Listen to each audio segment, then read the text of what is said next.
Praise the Lord. Hallelujah. கர்த்தர் நல்லவர். இந்த நாளிலும் இயேசுவானவர் இந்த பூமியிலே வாழ்ந்த நாட்களில் நன்மை செய்கிறவராய் இருந்தார். தன்னுடைய வாழ்நாள் முழுவதும் மனிதனுக்கு நன்மை செய்தார். இன்றைய மனுக்குலத்தை நாம் பார்க்கிற பொழுது நன்மை என்பது எங்கே இருக்கிறது? நம்முடைய ஆயுசு நாட்கள் பூரணப்படும் வரைக்கும் நன்மைகளையும் செய்கிறோம், தீமைகளையும் செய்கிறோம், நன்றானவைகளையும் பார்க்கிறோம், கீழானவைகளையும் பார்க்கிறோம், மேலானவைகளையும் பார்க்கிறோம், தப்பிதங்கள் செய்கிறோம், தவறுகள் செய்கிறோம், மீண்டும் பரிசுத்த வாழ்க்கைக்கு திரும்புகிறோம். ஆனால் இயேசுவின் வாழ்க்கை எப்படியா இருந்தது தெரியுமா? முழுவதும் பரிசுத்தமாக இருந்தது. அவர் வாழ்க்கை முழுவதும் பிதாவோடு தொடர்பு கொண்டிருந்தார். ஒரு காரியம் நடக்கிற வரைக்கும் தேவனோடு தொடர்பு அல்ல, வாழ்நாள் முழுவதும் பிதாவோடு நம்முடைய தொடர்புகள் இருக்க வேண்டும் என்று இயேசு விரும்பினார். இன்றைக்கும் உங்கள் மத்தியிலே கடந்த நாட்களில் நான் பேசியிருந்தேன் இரவு ஜெபங்கள் குறித்து. இன்றைக்கு இயேசுவின் இரவுகள். மனிதர்களுக்கு இரவுகள் என்றால் பல வேலைகளுக்கு அந்த இரவுகள் உதவுகிறது. இரவு நேரத்திலே இரவு நேர பணி செய்கிற பிள்ளைகள் உண்டு. வாயிற்காவலாளர்கள் இரவு காவல் செய்கிறார்கள். அநேக பணிகள் இவ்வனமாய் இருக்கிற நேரத்திலும் அநேக ஊழியக்காரர்கள் இரவு நேரங்களை தங்கள் ஜெப நேரங்களாய் மாற்றி இருக்கிறார்கள். இயேசுவின் இரவுகள் முழுவதும் ஜெப நேரமாய் இருந்தது என்று வேதத்தினூடாக நான் நன்கு அறிந்திருக்கிறேன். இயேசு தன்னுடைய இரவுகளை ஜெபத்திலே செலவழித்தார். இன்றைக்கு நீங்கள் உங்கள் இரவுகளை களியாட்டுகள், வெறிகள், குடிப்பழக்கங்கள், நண்பர்களோடு உல்லாசங்கள் இப்படி இருக்கலாம். ஆனால் இன்றைக்கு ஒரு தீர்மானம் செய்யுங்கள். இயேசுவின் அற்புதங்களுக்கு காரணம், இயேசு அதிசயங்களை செய்ய காரணம் அவருடைய இரவு நேர ஜெபங்கள். அன்றைக்கு இயேசு செய்த காரியங்கள் என் வாழ்வில் ஜெயத்தை கொடுத்து கொண்டிருக்கிறது. இயேசு ஜெபிப்பதை வழக்கமாக வைத்திருந்தார். இந்த வழக்கமான ஜெபம் நம்முடைய வாழ்க்கையில் அற்புதங்களை கொண்டு வரும். அவர் தன்னுடைய வாழ்க்கை களத்திலே இரவெல்லாம் ஜெபித்தார், பகலெல்லாம் ஊழியம் செய்தார். இரவுகள் எல்லாம் ஜெப நேரமாய் மாறினது, பகலெல்லாம் வல்லமையான ஊழிய களங்களாய் மாறிற்று. நன்மையான காரியங்களை செய்ய முடிவெடுக்கிறீர்களா? காரியங்களை செய்வதற்கு முன்பதாக இரவு நேரத்தை ஜெப நேரமாய் மாற்றுங்கள், விழிப்பு ஜெபங்களாய் மாற்றுங்கள். தேவன் நம்முடைய வாழ்க்கையில் நன்மையானவைகளை கற்றுத்தர விரும்புகிறார். நம்முடைய வாழ்க்கையின் சில பகுதிகளை சரிப்படுத்த விரும்புகிறார், சில பகுதிகளை பரிசுத்தப்படுத்த விரும்புகிறார். நாம் அவரோடு வாழ்வது என்றால் கடினமான காரியம்தான். இரவுகள் நீங்கள் அவரோடு செலவழிப்பீர்களானால் உங்கள் வாழ்க்கை களங்கள் ஆசீர்வாதமாய் மாறும். கர்த்தர் நல்லவர். ஹல்லேலூயா. கர்த்தரால் செய்யக்கூடாத அதிசயமான காரியம் ஒன்று உண்டோன்னு கேட்டால் அத்தனையும் என் கர்த்தர் செய்து முடிப்பார். ஹல்லேலூயா.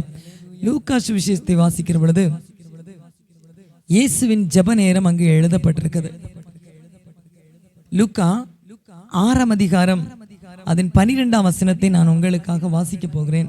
லூக்கா 6:12. அதுக்கு முன்பாக பாருங்க, இயேசுவோடு கூட ஜெபிக்கிற பழக்கம் உங்களுக்கு இருக்க வேண்டும். கெத்சமனே ஜெபம் நமக்கு முக்கியமானது. ஹல்லேலூயா.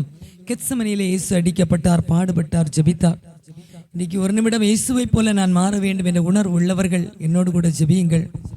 எங்களை அதிகமாக நேசிக்கிற எங்கள் நல்ல பரிசுத்த பிதாவை, லூக்கா சுவிசேஷத்தின் மூலமாக இயேசுவின் ஜெப ஊழியத்தை நாங்கள் அறிந்து கொள்ள போகிறோம். மத்தேயு நற்செய்தியின் மூலமாக உம்முடைய ஜெப ஊழியத்தை நாங்கள் அறிந்து கொள்ள போகிறோம். நீர் என்னோடு இருந்தால் ஜெயம் ஆண்டவரே. இன்றைக்கு நாங்கள் ஜெபித்தால் எங்களுக்கு நாளைக்கே பதில் வரும் சுவாமி. இன்றைக்கு நாங்கள் ஜெபித்தால் அந்நேரமே எங்களுக்கு பதில் வரும் சுவாமி. எங்களை நோக்கி பார்க்கிறோம்னு சொல்லுவோமா? நல்லவரையே நோக்கி பார்க்கிறோம் அப்பா. எங்கள் ஜெபத்துக்கு பதில் வேண்டும்.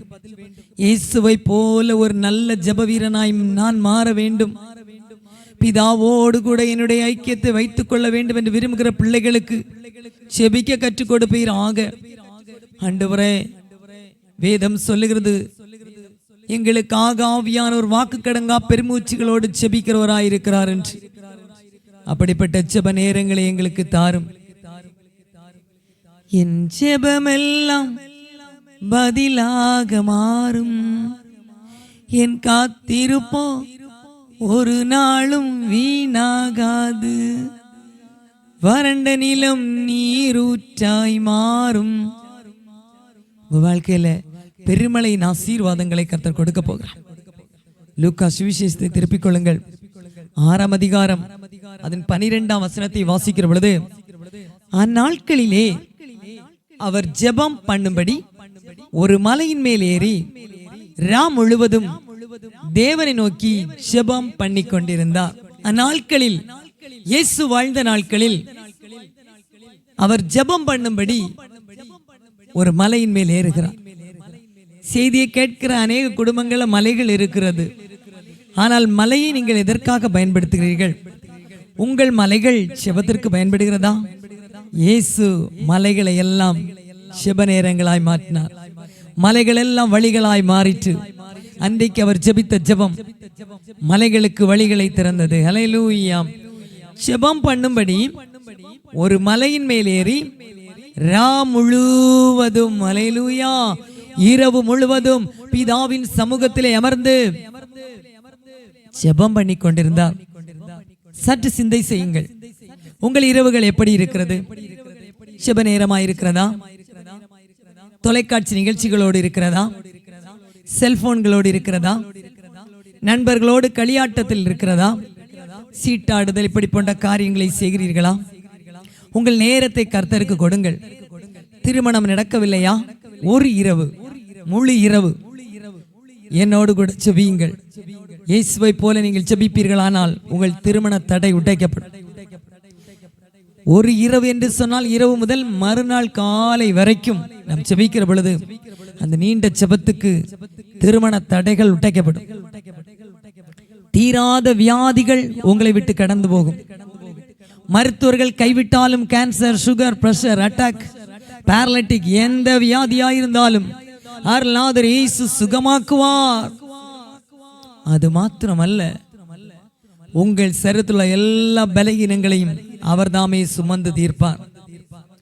இந்த வசனங்களை நீங்கள் தொடர்ந்து வாசித்தால் லூக்கா 6:13 சொல்லுகிறது, பொழுது விடிந்த போது, ஹல்லேலூயா, இரவெல்லாம் பிதாவோடு இருந்து ஆலோசனைகளை கேட்கிறார், ஜெபிக்கிறார்.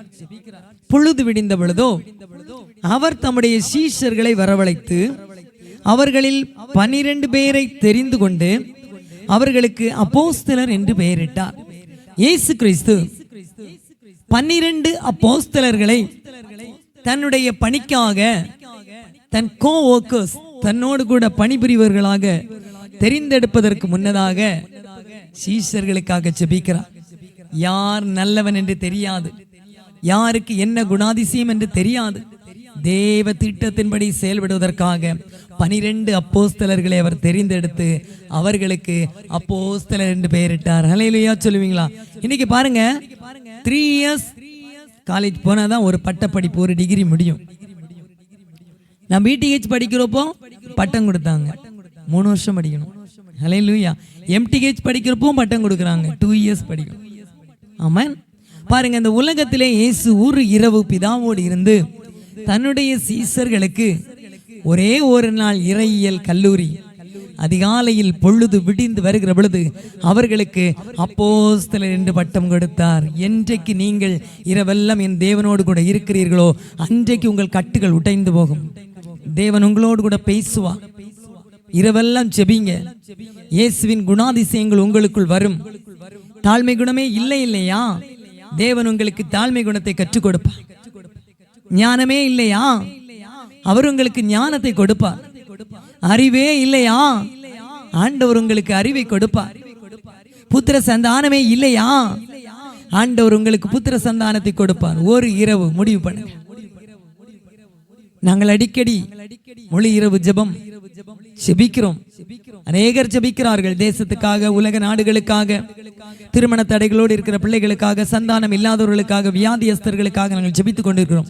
கதை விடுதலையை கொடுத்து கொண்டிருக்கிறோம். நீங்கள் விரும்பினால் எங்களோடு கூட ஜெபிக்கலாம். இரவிலே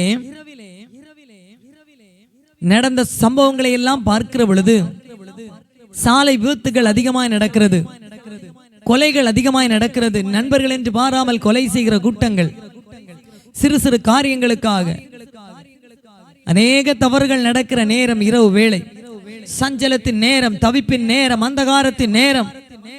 கொள்ளை நோய்கள் நடமாடுகிற நேரம். இந்த நேரத்தில் இயேசு ஜெபித்தார். நீங்களும் ஜெபிப்பீர்களா? மத்தேயு சுவிசேஷம், நீங்க எழும்பி உங்க காரியங்களை செய்வீங்கன்னா உங்க வாழ்க்கை ஆசீர்வாதமாய் மாறும். எத்தனை இரவுகள், மாதத்திற்கு ஒரு இரவுகளை தத்தம் செய்யுங்க. அந்த இரவு உங்களுக்கு ஆசீர்வாதமாய் மாறும். 4 சுவிசேஷ பகுதிகளையும் நீங்கள் வாசிக்கிற பொழுது இயேசு இரவிலே ஜெபித்த தருணங்கள் கூறப்பட்டுள்ளது. அவர் நல்லவரும் நன்மை செய்கிறவருமாய் இருக்கிறபடினால் அவருக்கு நீங்கள் நன்றி செலுத்த வேண்டிய கட்டாயத்தில் இருக்கிறீர்கள். கர்த்தராலே ஆகாத காரியம் ஒன்று உண்டோ என்று கேட்டால் ஒன்றுமில்லை, எல்லாம் அவராலே ஆகும். எனக்கு குறித்தது நிறைவேற்றிய தேவன் அவராயிருக்கிறார். லூக்கா சுவிசேஷத்தில் அவருடைய ஊழியத்தை பற்றி எழுதப்பட்டுள்ளது. வாசிக்கிறேன். லூக்கா 21 அதிகாரம் 37 வசனத்தை வாசிக்கிற பொழுது, அவர் பகல் காலங்களில் தேவாலயத்திலே உபதேசம் பண்ணி கொண்டிருந்து எல்லா பகலும் அவருக்கு உபதேச நேரங்களாய் இருந்தது. ராக்காலங்களில் வெளியே போய் ஒலிவமலை என்னப்பட்ட மலையிலே தங்கி வந்தார். எங்கே தங்கினார்? ஒலிவமலை என்னப்பட்ட மலையிலே தங்கி வந்தார். 36 வசனம் சொல்லுது, ஆகையால் இனி சம்பவிக்க போகிற இவைகளுக்கெல்லாம் நீங்கள் தப்பி, உலகத்தில் வரப்போகிற அசம்பாவிதங்களுக்கெல்லாம் நீங்கள் தப்பி, மனுஷனுடைய கண்ணிகளுக்கெல்லாம் நீங்கள் தப்பி, வானமண்டல பொல்லாத ஆவிகளின் சக்திகளுக்கெல்லாம் நீங்கள் தப்பி, உங்களுக்கு விரோதமாய் செயல்படுகிற மனுஷீக ஆவிகளுக்கெல்லாம் நீங்கள் தப்பி நிற்கிற பொழுது கர்த்தர் உங்கள் வாழ்க்கையிலே அற்புதங்களை செய்வார். மனுஷகுமாரனுக்கு முன்பாக நிற்க நீங்க தப்பணும். பாவங்களுக்கு தப்பணும், சாபங்களுக்கு தப்பணும், எல்லாவற்றுக்கும் தப்பி மனம் திரும்பி மனுஷ குமாரனுக்கு முன்பாக நிற்க பாத்திரவான்களாய் எண்ணப்படுவதற்கு கர்த்தருக்கு முன்பாக நிற்க வேண்டுமானால் ஒரு தகுதி வேண்டும். இந்த இடத்தில் நிற்பதற்கே எனக்கு தகுதி இல்லை, ஆனால் கர்த்தர் நிறுத்தி இருக்கிறார். தம்முடைய கிருபையினாலே என்னை தகுதிப்படுத்துவார். நான் கர்த்தருக்குள் நம்புகிறேன். அல்லேலூயா. சொல்றார் பாருங்க, எப்பொழுதும் ஜெபம் பண்ணி. நான் சொன்னேன் இரவு நேரம் ஜெபிங்க. அப்பா சொல்றார், எப்பொழுதும் ஜெபம் பண்ணி விழித்திருங்கள், விழிப்பு ஜெபம் செய்யுங்கள், விழித்திருங்கள் என்று கர்த்தர் சொல்கிறார். அவருடைய வாழ்க்கையை பார்த்தீங்களா? பகலெல்லாம் ஊழியம். நமக்கெல்லாம் எவ்வளவு களைப்பு வருது. 3 நாள் கன்வென்ஷன் போயிட்டு வந்துட்டோன்னா 4வது நாள் களைப்பு வந்துடும். ஒரு முழு இரவு ஜெபம் நடத்திட்டேன்னா அடுத்த நாள் டயர்டாகிறோம். ஆனால் அந்த ஜெபம் நமக்கு வல்லமையை கொடுக்கிறது. அந்த ஜெபம் நமக்கு ஆசீர்வாத பெருக்கத்தை கொடுக்கிறது. அந்த ஜெபம் எனக்கு புதிய காரியங்களை கற்றுக் கொடுக்கிறது. இன்றைக்கு தீர்மானம் செய்யுங்க, என்னுடைய பிரச்சனைகள் மாறுவதற்காக நான் ஜெபிக்கணும் அப்படின்னு. நான் ஜெபிக்கும் நேரம் அக்கினியா மாறும், தடையெல்லாம் விடையாக மாறி போகும், அபிஷேக வெள்ளம் நதியாக பாயும், பரலோகம் எனக்காக வேலை செய்யும். நீங்க தான் முடிவெடுக்கணும், நீங்க தான் ஜெபிக்கணும். ஜெபிச்சா கண்டிப்பா உங்க வாழ்க்கையில பரலோகம் வேலை செய்வதை நீங்கள் பார்ப்பீர்கள். ஒரு அல்லேலூயா சொல்லுவீங்களா? இயேசுவின் ஜெபம் மேலானது. இயேசுவின் ஜெபம் கிரியை செய்வது. லூக்கா சுவிசேஷம் 21:37 மீண்டும் வாசிக்கிறேன். பகற்காலம் எப்படி இருந்ததோ ராக்காலம் அப்படியா இருந்தது. ராக்காலம் அவருடையது, வெளியே போயிடுவார், வீட்டில் இருக்க மாட்டார். இன்னைக்கு பாருங்க, அவரை மாதிரி 30-33 வயசாகிற மனுஷர்கள் என்ன பண்றாங்க? வெளியே போறாங்க, சுத்துறாங்க, தண்ணி அடிக்கிறாங்க, சரத்தை அசுசிப்படுத்துறாங்க. ஆனா இயேசு அப்படி செய்யவே இல்லை. அல்லேலூயா சொல்லுவீங்களா? இயேசுவை போல நீங்கள் மாற வேண்டும். இயேசுவை போல திவ்ய சௌந்தரியம் உள்ளவர்களாய் நீங்கள் மாற வேண்டும். அல்லேலூயா. லூக்கா 22 அதிகாரத்துல அதன் 39 வசனத்தை வாசிக்கிற பொழுது, பின்பு அவர் புறப்பட்டு வழக்கத்தின்படியே ஒலிவமலைக்கு போனார். அல்லேலூயா. as usual வழக்கமா போறார் பாருங்க. 38 வசனம் சொல்லுது, ஆண்டவரே இதோ இங்கே 2 பட்டயம் இருக்கிறது என்றார்கள். அவர் போதும் என்றார். பட்டயம் 2 தான் இருக்கு, போதும். ஆனா நீங்க என்ன செய்யணும்? வழக்கமா இயேசு ஜெபிக்கிறது போல ஒலிவமலையிலே ஜெபிக்க வேண்டும். அல்லேலூயா. சத்தமா சொல்வீங்களா? ஒரு அல்லேலூயா. இருக்கிற இடத்துல கர்த்தரை மகிமைப்படுத்த ஆரம்பிங்க. கர்த்தரின் கரம் எப்படியாய் செயல்படும் என்பதை நீங்கள் காண போகிறீர்கள். ஒலிவ மலையிலே போய் அவர் ஜெபிக்கிறார். இயேசு நல்லவராய் இருக்கிறார். அல்லேலூயா சொல்லுவீங்களா?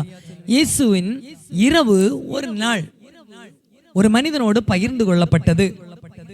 யோவான் எழுதின சுவிசேஷம் 3:1-2 வசனங்களை உங்களுக்காக வாசிக்கிறேன்.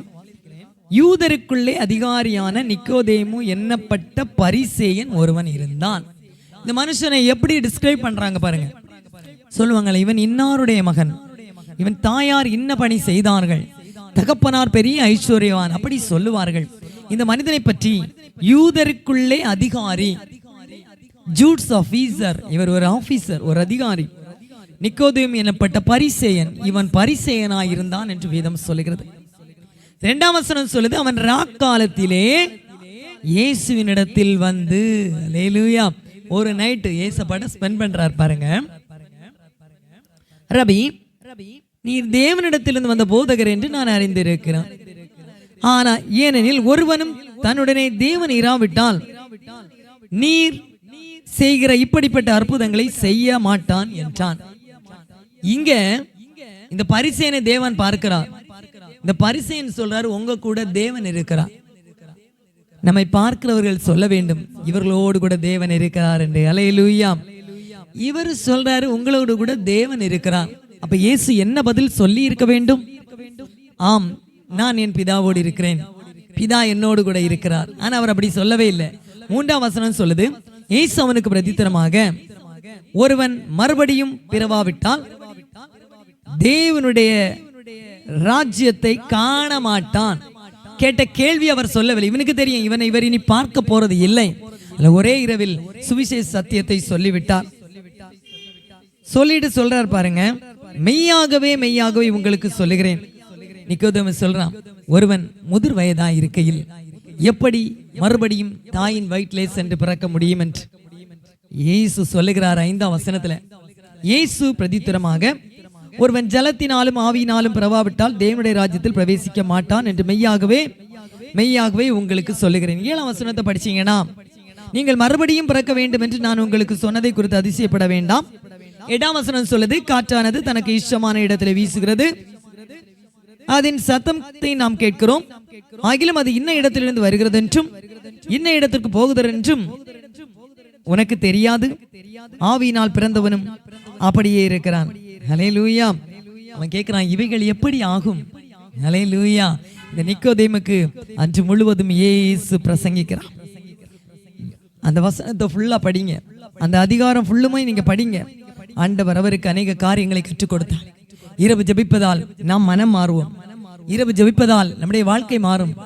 இரவு ஜெபிப்பதால் நம் மனம் மாறி மனம் திரும்பிய ஒரு நல்ல சக்தி உள்ளவர்களாய் மாறுவோம். இரவை பகலாய் மாற்றுவது நம்முடைய தேவனுடைய வல்லமை. இந்த இரவுகளை எல்லாம், எல்லா இரவுகளையும் இயேசு ஜெபத்திலே கழித்தார். ஆனா இந்த நிக்கோதேமின் ஒரு இரவு தேவனோடு கூட பகிர்ந்து கொள்ளப்பட்டது. அல்லேலூயா. தேவராஜ்யத்தை பற்றி கற்றுக் கொடுத்தார். இந்த மனுஷனை பற்றி அப்புறமான வேதத்தில் அதிகமா வாசிக்கவில்லை. இயேசுவின் இறப்பின் சமீபத்தில் அந்த இடத்துல அவர் வருகிறார். அல்லேலூயா. ஒரு ராக்காலம் இருந்தாலும் அந்தரங்க சீசனா இருந்தார். அந்தரங்கத்தில் ஜெபிக்கிற ஒரு மனுஷனாய் இவர் காணப்பட்டார். பாருங்க, இயேசுவின் இரவுகள் ஜெப இரவுகளாய் இருந்தது. அவருடைய ஓமைகள் எல்லாம் பிதாவின் ஓமைகளாய் இருந்தது. அவருடைய உபதேசம் எல்லாம் பிதாவின் உபதேசமாய் இருந்தது. லூக்கா சுவிசேஷத்துல 22ஆம் அதிகாரம் 40-46 வசனத்தை நம்ம படிச்சோம்னா அங்க என்ன இருக்குன்னா, ஆண்டவர் சீசர்களுக்கு கற்றுக் கொடுக்கிறார். பாருங்க, லூக்கா 22:40 வசனத்தை வாசிக்கிறேன். அவ்விடத்தில் சேர்ந்த பொழுது அவர் அவர்களை நோக்கி, நீங்கள் சோதனைக்குட்படாதபடிக்கு ஜெபம் பண்ணுங்கள் என்று சொன்னார். கெத்சமனே போகிறார். கீதரோன் தோட்டத்தை தாண்டி, கீதரோன் ஆற்றை தாண்டி செல்லுகிற பொழுது, நான் ஜெபிக்க போகிறேன், நீங்க உட்கார்ந்து ஜெபிங்கன்னு சொல்றேன். அவங்கள்ட்ட சொல்றாரு, சோதனைக்குட்படாதபடி ஜெபிங்க. நான் உங்களோடு இருக்கும்போது உங்களுக்கு சோதனை வராது. ஆனால் நான் உங்களை விட்டு எடுத்துக்கொள்ளப்பட்ட பிற்பாடு நீங்கள் சோதனையை சந்திப்பீர்கள். சோதனை சகிக்கிற மனுஷன் பாக்கியவான். ஆனால் சோதனை ஜெயிக்க வேண்டுமானால் நீங்கள் இரவுகள் ஜெபிக்க வேண்டும் என்று தன் பாடுகளுக்கு செல்வதற்கு முன்னதாக, சிலுவை பாடுகளை அனுபவிப்பதற்கு முன்னதாக சீஷர்களுக்கு ஜெபிக்க கற்றுக் கொடுத்து விட்டு சென்றார். அதுதான் நம் தெய்வத்தினுடைய கரம். அதை தொடர்ந்து 46ஆம் வசனத்தை படிப்பீங்கன்னா, அவர்கள் நித்திரை பண்றதை பார்க்கிறார். பாருங்க, இயேசு ஜோமணி முடிச்சிட்டு வராரு. அவங்க நல்லா தூங்குறாங்க. நித்திரை பண்ணுகிறதை பார்த்து, நீங்கள் நித்திரை பண்ணுகிறது என்ன? நீங்க ஏன் இப்படி தூங்குறீங்க? எப்படி உங்களுக்கு தூக்கம் வருது? ஏன் நித்திரை பண்றீங்க? நான் ஜெபிக்க தானே சொன்னேன். அப்பா கேட்பார், உனக்கு எவ்வளவு ஜெபிக்க கற்றுக் கொடுத்து ஏன் ஜெபிக்காமல் தூங்குகிறாய்? தூங்குனா எதிரி களை விதைப்பான். பாருங்க, எழும்பி ஜெபிங்க. சோதனைக்குட்படாதபடிக்கு எழுந்திருந்து ஜெபம் பண்ணுங்கள். படுத்து முடவனாய் ஜெபிக்காதே. படுக்கை விட்டு எழும்ப முடியாதவனாய் இருந்தால் நீ விழுந்து ஜெபிக்கலாம். ஆனால் கர்த்தர் இருக்கிறபடியினால், கர்த்தரின் கரம் இருக்கிறபடியினால் நீங்கள் சோதனைக்குட்படாதபடி ஜெபிக்க வேண்டும். இப்பொழுது நான் உங்களுக்கு ஒன்று சொல்லுகிறேன். ஒருவேளை உங்க வீட்டுல குடிப்பழக்கம் அதிகமா இருக்கிறதுனால துக்கத்தோட புருஷன் வீட்டிற்கு இன்னும் வரவில்லை, என் மகன் இன்னும் வீட்டிற்கு வரவில்லை அப்படின்னு கண்ணீர் வடிக்கலாம். ஒவ்வொரு நாளும் என் வாழ்க்கையிலே சோதனை ஆண்டவர், கடன் பாரங்கள் ஆண்டவர், ஒவ்வொரு நாளும் சண்டை சச்சரவுகள், சமாதானமே இல்லை என்று கண்ணீர் வடிக்கலாம். நான் உங்களுக்காக ஜெபிக்கிறேன். என்னோடு கூட ஜெபிப்பீர்களா? எங்களை அதிகமாய் நேசிக்கிற எங்கள் நல்ல பரிசுத்த பிதாவே, இயேசுவின் ஜெப நேரங்கள் அவருக்கு அநேக காரியங்களை கற்றுக் கொடுத்தது, அபரிதமான வல்லமையை கொடுத்தது. இன்றைக்கு இந்த செய்தியை பார்க்கிற பிள்ளைகள் யார் யார் சோதனைக்குட்படுத்தப்பட்டு ஒவ்வொரு நாளும் அலக்களிக்கப்படுகிறார்கள். ஆண்டவரே, சில மனிதர்கள் செல்போன்ல சில ஸ்திரீகளை டார்ச்சர் பண்றாங்க, அவங்க சொல்லி அழுறாங்க, மிரட்டுறாங்க, எங்களை நாங்க சூசைட் பண்ணிடுவோம். இப்படி எல்லாம் செய்யாதீங்க. உங்கள் குடும்பத்திலும் உறவுகள் இருக்கிறது. எல்லா ஸ்திரீகளையும் சகோதரிகளாக பாருங்கள், உங்கள் மனைவியை தவிர. அப்படி பாவித்தால் இந்த தேசத்திலே கொலை அதிகம் இருக்காது, கொள்ளை அதிகம் இருக்காது. ஆண்டவரே, பரமண்டல ஜெபம் ஏறெடுக்கிற பொழுது எங்களை சோதனைக்குட்பட பண்ணாதேயும் என்று கற்றுக் கொடுத்தீரே.